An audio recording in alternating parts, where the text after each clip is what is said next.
Good morning, students.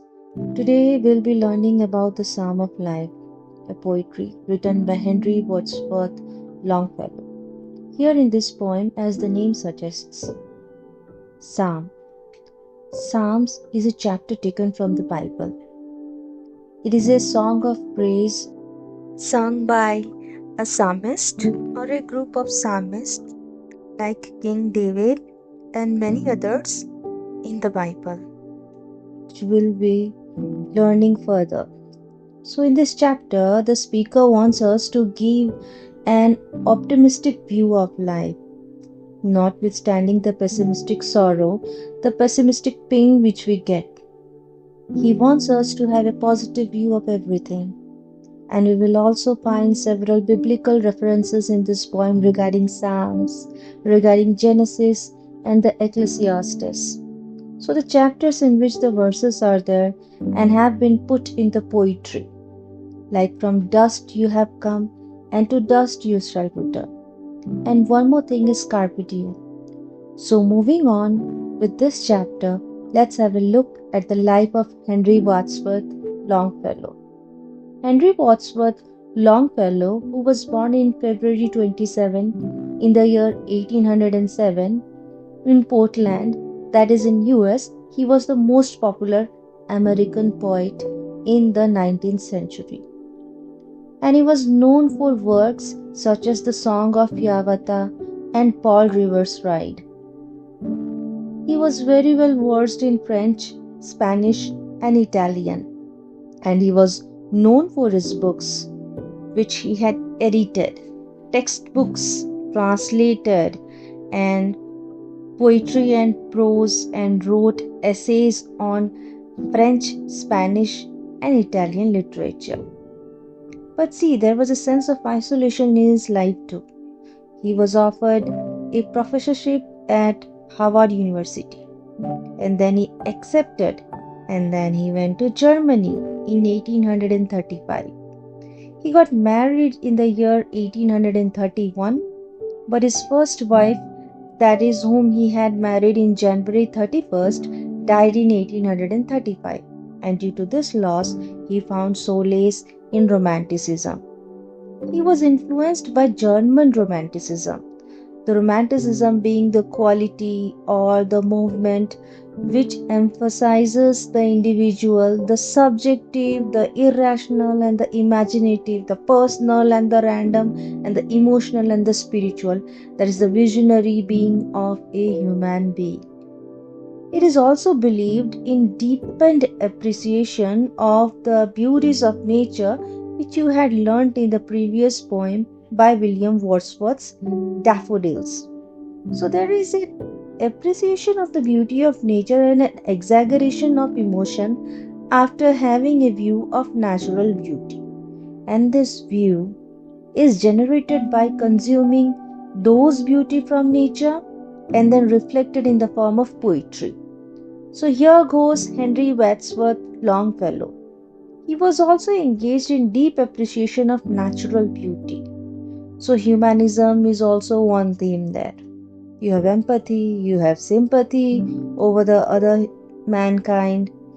Then Romanticism was there. It was found and it was preceded by the English writers in mid-18th century. But he was under the influence of German Romanticism, as I had told you. So the Romantics, they were preoccupied with the supernatural beings, the subconscious mind, and the mystical things, the things which we can imagine. Imagination was the basic theme, the way you can add layers of beauty while reflecting the beauty of nature. So exaggeration is the idea here. And the writers, as I had told you, they were very much subjective. They wanted to put their views in the poetry, and it was up to the reader to accept it. So, coming to the works of Henry Wadsworth Longfellow, let's see. He was an important poet of the era, and also he was given so much honor that in 1884 his memorial bust was placed in Poets' Corner of Westminster Abbey in London, and he was the first American poet to be recognized. He was a poet, writer, and also an editor of textbooks. He has also written essays. He was an essayist too. His sweetness, gentleness, simplicity, and a romantic vision shaded by melancholy are the characteristic features of Longfellow's poetry. So here comes pessimism. Now he possessed great metrical skills. He wrote very much rhyming poems. Some of Longfellow's sonnets and other lyrics are still amongst the finest in American poetry. Longfellow's popularity helped raise the status of poetry in his country, and also this thing he had that he brought European culture tradition to American audience through his works. He was loved and admired both in his country and abroad. But after his death, everything took a turn. See, critics, they started criticizing his works after his death. They dismissed his high-minded sentiments and the strain of romanticism that he made so much popular. And there was critical assessment of his works, which made his works to be faded away. But then, this is the demand. Change is the one thing that is always permanent. So the change in the taste of the people made his work fade away. But then, history never fails to express itself. Whenever we turn the books of history, we find Longfellow's works, and those works, they are fine example of coming back to the religious belief, which give us a positive vibe about everything. So not to deal or not to dwell in pessimism, rather have a positive, opinionated feeling with us so that we deal our life in God and also with a positive attitude. Optimism. So let's look at the text, a song or a psalm of life by Henry Wadsworth Longfellow. Introducing the poet Henry Wadsworth Longfellow from 1807 to 1882 is an American poet and an educator. In 1884, he is the first citizen of the United States to be honored in Poets' Corner of Westminster Abbey in London, that is England. As we had gone through about his life background and the works which he did and the achievements which he got, so these things are the things he was honored in Poets' Corner. His bust, that is the upper part of the body, the torso, the statue is made and put on display to honor them. So this bust of him was made and placed in the Poets' Corner of Westminster Abbey in London, and also he was an educator. He was offered a job in the Harvard University, as you remember. Not only an American poet, he was also famous for his works in Spanish and French and Italian literature. He was very well versed in all of those languages. Now, what do you mean by psalm? If you go to the Oxford version for the meaning of psalm, psalm is a song or a poem or prayer that praises God, especially one in the Bible, that is the book of Psalms. And in the King James version of the Bible, which consists of 66 chapters, Psalms is one of them. Now coming to the Cambridge Dictionary, we will see it is a holy poem or song, especially one of the 150 collected together in the Bible. So Psalms is a book of the Old Testament in the Bible which is composed of sacred songs or of sacred poems which are meant to be sung. They consist of 150 songs or hymns collected together. Now, if we go to the general definition of the word psalm, it is a religious poem or religious song. A psalm of life is one of the most inspirational poems in literature for the lessons of life which it illustrates. The speaker believes that life is a solemn virtue and that the only way to live it is by making it worthwhile, by becoming a good influence for the future generations. And he suggests that as long as one lives, one must progress further than before. It provides impetus for others. to create their own footprints. This poem belongs to the genre of poetry called Carpe Diem poems. Carpe Diem, popularly translated as seize the day. It is a phrase from a Latin poem by Horace. These poems inspire us to make the most of time. Now read through the poem and note how the poet urges us not to think that life is sad and purposeless, and how he inspires us to conduct ourselves each day in such a way that we may find ourselves every day better than before, striving hard and leaving the results to God. Now Horace's injunction is Carpe Diem cum minimum credula postero, which appears in his Odes, published in 23 BC, which can be translated as like the day, trusting as little as possible in the next one. So here the phrase Carpe Diem refers or means seize the day. This sentiment has been expressed in many literature before and after Horace. You can find this in Greek literature, in lyric poetry, and in the teachings of Greek philosopher Epicurus. In English literature, also you can find it in the 16th and the 17th centuries. So among the Cavalier poets like Robert Harry, you will find Carpe Diem in their composition of poems. Again, Andrew Marvell, one of the metaphysical poets, of course. Even there you can see in his poem to his coy mistress, in which he says, where he speaks with the mistress saying, seize the day, that this time is short, and let us seize the day. Even in Robert Frost's poem, where we'll see in the poem Carpe Diem, which was published in 1938, in there he is encouraging children by a figure called Age to be happy, happy, happy, and seize the day of pleasure.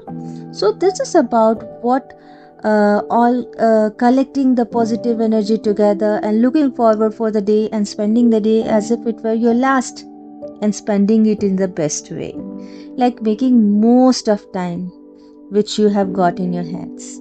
So in this poem, A Psalm of Life, the poet wants to inspire us to make the most of life and not to spend even a single moment regarding or being sorrowful over something, panicking over something, or troubling over something. Rather than looking at the positive aspects and blessings which we have got and making our life worthwhile, not only for us, but also it becomes a source of inspiration for the others to follow, or get an inspiration or leave a mark, or so that others will be inspired by our life.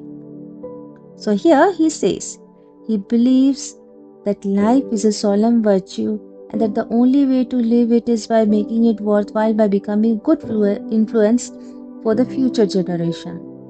This is why this poem belongs to the genre of poetry called Carpe Diem poems, which was and which is popularly translated as seize the day. Now let us move on to the poem. Here, this poem consists of 9 stanzas that is divided into set of 4 lines or quatrains, and these quatrains follow a rhyming pattern of AB, AB. Now let us look at the poem. Tell me not in mournful numbers, life is but an empty dream, for the soul is dead that slumbers, and things are not what they seem. The poet or the speaker is trying to contradict the teller, saying, tell me not or do not tell me in numerous ways or sorrowful ways how life is empty and unreal. He does not want to dwell with this feeling or with this concept that life is but an empty dream. The poet wants to say that no, life is full of purposes, full of opportunities, and you have to fulfill it by living it to the most. Even he says that the soul that does not experience any good experiences or passively feels everything that exists is not active at all.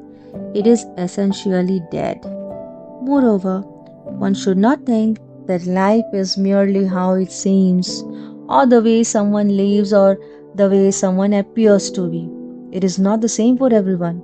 Like a person or a family can appear to be happy, wealthy, and prosperous, but you do not know what is going on with them, like the struggles in their life or the things they are facing in their day to day basis.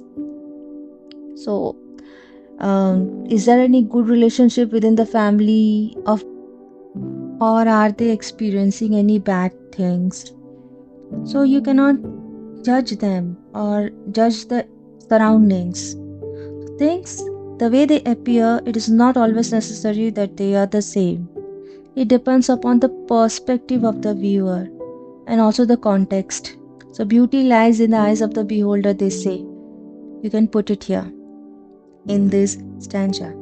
A person can feel something to be good, and that same thing which can appear to be good can appear bad to the other person. Here, you cannot judge a thing basing on this context of yours. The poet wants us to be lively. The poet wants our soul to be very active and to be actively engaged with all sorts of good deeds, engaged in all sorts of things that could be a source of inspiration for the living people surrounding us, so that even after dying, our good deeds will be remembered and it will affect someone in a good way. The poet wants a human to be sensible. The poet wants us, the readers, to be sensible enough to not concentrate or not focus our sights on the negativities of life, rather than make ourselves to be achieving towards the good deeds, that we can say that the attempt to make ourselves dedicated for the well-being of humankind as a whole. He does not want our soul to be emotionless or to be flat, dull, without any sort of empathy, sympathy, or any sort of spiritual joy in us. He wants us to be spiritual always. He wants us to be full of spirit always. The very next human being or the very next living being to us would derive the joy of living, praising God and praising the creations of God. If you only show your life outside to the people around, showing the lackings or showing the sorrowful side of yourselves to everyone, there will be melancholy everywhere. And the poet does not want us to be melancholic, rather than he wants us to be benevolent. He wants us to be giving, forgiving. He wants us to be joyful, cheerful, so that all of us, we will have a happy bond together and try to be optimistic about everything. So the choice the speaker wants to put us with is to be happy always, and to be thankful always, and to be grateful as well as graceful for the others, to derive this from our lives. Moving on. Life is real, life is earnest, and the grave is not its goal. Dust thou art, to dust thou returnest, was not spoken of the soul. Nor enjoyment and not sorrow is our destined end or way, but to act that each tomorrow finds us farther than today. The narrator or the speaker, that is the poet, wants us to continue with the same feeling, that he wants us to do the same inspiration thing which we have to give to the others, so that they will get something positive from our lives. In the first line, he says that life is real and life is honest. In the second stanza, and there he says it should be made worthwhile. It should be made worth that someone can look up to. So we do not live only to die. The in-between thing, between life and death, is the thing which we have to make it worthy enough for others to look up to.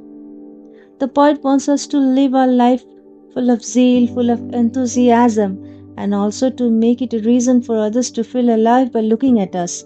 So live like a diva if you want. Live not like a fashion diva or something. in your profession only, but you need to live a spiritual life. You need to live a life full of morality for others, so that people they get the vibe of living their lives in a positive or truthful or a moralistic manner, praising God, praising the blessings, the showers of blessings, and counting the blessings that they have got in their life, rather than focusing only on the shortcomings or on the lacuna they have. He believes that there is a reason to be alive other than getting to the grave, and we need to focus on this reason to be alive. Now, in the very third and fourth line in this stanza, he says, "Dust thou art, and to dust thou shalt return, and it was not spoken of the soul." Coming to these lines or these verses, we'll see that the poet Longfellow has taken biblical references in this point. Here, in King James Version of the Bible, in Genesis chapter 3, verse 19, it is written, I quote, "In the sweat of thy face shalt thou eat bread, till thou return unto the ground. For out of it wast thou taken, for dust thou art, and unto dust shalt thou return." Unquote. So this line, the third line, is taken from Genesis, in which he says, "Dust thou art." That is, here God says these lines to Adam and Eve, saying this because they were created from dust. God had made them from dust, if you remember, or if you have the idea of creation according to the Holy Bible, according to Christian theology. If you go through that, then you will find that men and women were created by God. God made an image of himself from the dust, which had the likeness of him, which had the appearance of him, and then from the rib of the man, he made the woman, that is Eve. Then he blew life into the nostrils of both of the images, and then they lived. So that is why God said that you have been created from dust and you will be destroyed into the dust. That is why after death you are buried according to Christianity and Islam, and people are buried after death. Then coming to the very was not spoken of the soul. Now this continuation of this similar words is also there in one more chapter, that is Ecclesiastes.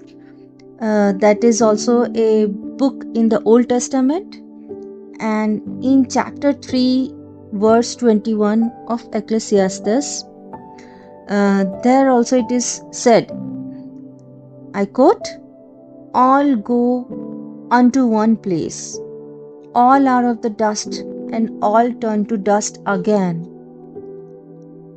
Who knows the spirit of man that goeth upward, and the spirit of the beast that goeth downward to the earth?" I unquote. So in both of these verses, the poet wants us to say that, to let us know that our body is the one that has to be destroyed. It was created and it will be destroyed, but our soul is the thing that will go either downward or upward. That is either to hell or to heaven. So if you do good things, you go to heaven. If you do bad deeds, you go to hell. Which is what Longfellow wants us to know. He wants us to believe. He wants us to understand. So the Christian beliefs in this poem, they can be very well derived because of the direct references from the Bible, that is the Old Testament itself. The poet wants us to be religious. The poet wants us to be God-fearing. He wants us to be engaged in good deeds while we are alive, so that we go to heaven. Now let's move on to the fourth stanza. Not enjoyment and not sorrow is our destined end or way, but to act that each tomorrow finds us farther than today. You must have heard of the proverb in Hindi, "Fal ki chinta mat kar, karm kiye ja." So in there, he wants us to believe that we should not consider our life to be, or demarcate or divide our life to be determined only for enjoyment or only for sorrow. rather than we should go on acting. We should live on our life. We should go on doing our duty. We should not care about the results, or we should not care about the destiny. We do not know what our destiny is at the end of our life, where we are going. But we should make it sure that we should act. We act and we fulfill our responsibilities and our duties with the intent of making ourselves to be advanced or to be nearer to our destiny than we were yesterday. So he wants us to go on moving forward, and he continues this discussion of purpose or point of life, and does not believe, or he does not want us to believe, that life is made only to suffer rather than, or to enjoy, rather than we need to make our life go on. We need to live our lives no matter what happens. We need to be as fresh as the river water, continuously flowing, continuously in the state of motion, rather than staying like the stagnant water of the lake.